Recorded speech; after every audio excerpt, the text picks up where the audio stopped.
So I look for the Atlanta D-line. They feel they might be a little short-handed in terms of disc movers on defense. You know, John Stubbs and Parker Bray have played plenty of D there on O, but how about Jakeem Polk, the former Flyer, launching another gorgeous dime to J.P. Burns in the hustle. Fisher getting a lot of respect from the Atlanta defense. Don't want him beating you deep. Saw Yannick to Anders Jungst. When you say that Fisher's getting a lot of respect, what do you mean? Well, in this way, Henry Fisher at 6'6". Collegiately, he was an excellent handler for several North Carolina teams. And Matt Goucho-Hannes just got Holzmeyer and Olsen playing catch. Yeah, not much happening downfield right now for Atlanta. A lot of people unwilling to cut. And this is what can happen sometimes on D-lines. Shooting this one deep for Holzmeyer, and he makes the catch in the end zone. The hustle with another break, and Raleigh is flustered. Holzmeyer right now, it's a one-man show for this defensive line to create their advantages in rhythm. I think if you can get Raleigh to huck from a static space, meaning not from movement, you're going to have a lot better odds. Fisher to Fairfax, and he'll shoot it deep, looking for Mitchell. It's hanging up there. Calvin Williams defensively, but Mitchell elevates and dishes to Fisher for the score. Terrence Mitchell. Wow. So good. Calvin Williams is no slouch either, so he's coming into play. This is the type of shot. If you're Miranda Roth-Knowles, coach of the hustle, you're saying, hey, this is what we want. We want this opportunity. We've got one of our athletes in space, but Terrence Mitchell, managing the clock is so important. I think that's a failure there by Atlanta to preserve their lead. They could have had a chance to at least go into this break up 6-4, instead taking that unnecessary risk. Mistake there. Young's throwing into the Holzmeyer poach, and another opportunity for the hustle defense to break. Holzmeyer unmarked at the moment. Gets it back to Christian Olsen, and a whistle from across the field. It's a timeout from Miranda Knowles. And an offense that has been getting better as the season has progressed. And a big part of that is Austin Taylor and also Antoine Davis. Elijah Jaime has been solid all season too. Among the hustle's leader in goals, but he'll hit Stubbs. I mean, how many times in the college semis in 2016 did John Stubbs score goals by that front pylon just like that? That youthful exuberance and that energy, and you just say, hey, go get him, kid. You meant a matchup for Yannick. You said Taylor, yes. I think. Oh, underneath defense from Christian Olsen. I mean, one of the underrated defenders in the entire league.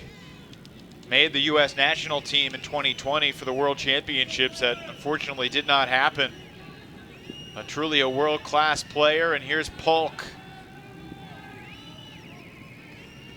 Back to Holzmeyer. Again, the Hustle have no timeouts, but they're looking for their third consecutive break to begin this second quarter, and what a shot! Kenny Taylor on target for Zach Cole. Brian, the record for blocks in an AUDL playoff game is 6. Technically, this is not the record because it was a regular season game, but it had all the playoff intensity and stakes. Deep shot for Fairley, but Henry Fisher may have saved the day and maybe hurt. Jaime gets it back to Austin Taylor, who rips it long. Eckwertzel had just one step when the throw went off, but accelerates away from the rest of the defense. And what a dime from Austin Taylor. It pays to have athletes on your O-line because good to see Henry Fisher back on the field after he got shaken up earlier in the quarter. And he's going deep for Matt McKnight with 3 defenders. Fisher's the tallest, and he'll make the catch. Henry Fisher with the grab. A great snag by Fisher, and then Zach Cole landed on him, but thankfully Fisher's all right. this Atlanta zone works so well as players adapt to guarding the most dangerous spaces. Dangerous crossfield shot, and Laviolette launches the hammer. Eric Taylor gets drilled as he makes the catch for the score. All right, Raleigh won the first quarter, end of quarter situation. And a drop from the hustle. Robinson fumbled it. And then through the hands of Noah Saul, but he makes an insane recovery and hits David Richardson. Are you kidding me? A little bit of a Houdini act by Noah Saul.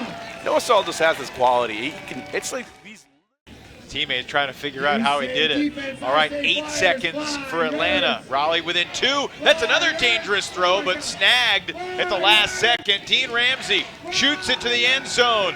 Batter for position, it's tipped and caught.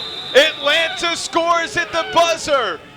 And they had 2 guys there to catch it. Elijah Jaime gets the goal after Holzmeyer deflected it, and Jakeem Polk was like, I just got fouled, but it was friendly fire. 12-9. Now the Hustle had a 3-goal lead at halftime in the season opener between these two teams. It was 7-4 at the half in that first game of Live Ultimate in 18 months. Austin Taylor, what a shot cross field to Carl Eckwertzel. And the Hustle strike in less than 30 seconds. I was starting to think, well, the Hustle have given up a 3-goal lead against Raleigh, but with plays like this is Atlanta's night. It is Atlanta's night, and this is kind of. But that was certainly one of those plays late in the game. You got cramped up afterwards. To the end zone, Holzmeyer says no. Just a phenomenal read. One of the things about these Atlanta defensive players is they can read the throwing rhythm so well. Eckwertzel gets the reset. By the way, have you noticed Carl Eckwertzel only throws backhands? Lefty backhands, righty backhands. Doesn't throw forehands. As long as he has a throw to both sides. Low throw from Stubbs, and what a catch by Eli Jaime. Oh, the Hustle have got the goods tonight. What a grab. Largest lead of the night. Austin Taylor's having a pretty good game. About to go over 300 throwing yards. He has not thrown a turn. And that's a beautiful deep shot, just floating perfectly for Parker Bray. Using his legs just as you wanted him to do. It's so pretty. This throw is so pretty. And I love Parker Bray going deep. I think it's been one of those things where he had such great throws in college and the ability to just win games. Fairfax to McKnight. Mitchell's going. Mitchell's there. Flyers within 2. You can say those ifs all the time. Talking about it earlier in the weekend in New York. If the Philly Phoenix didn't struggle in the second quarter, they would have been right there, and they still were. But the underneath block will give Raleigh a chance to get within 1. Connor Russell got a piece of it. Coming up huge, and Gagne Maynard drops the under. And a Scoober, a dangerous one, but this will work. And Raleigh is somehow within 1 with half a quarter still to play. Russell squeezes it through. Noah Saul to the end zone. David Richardson has the equalizer.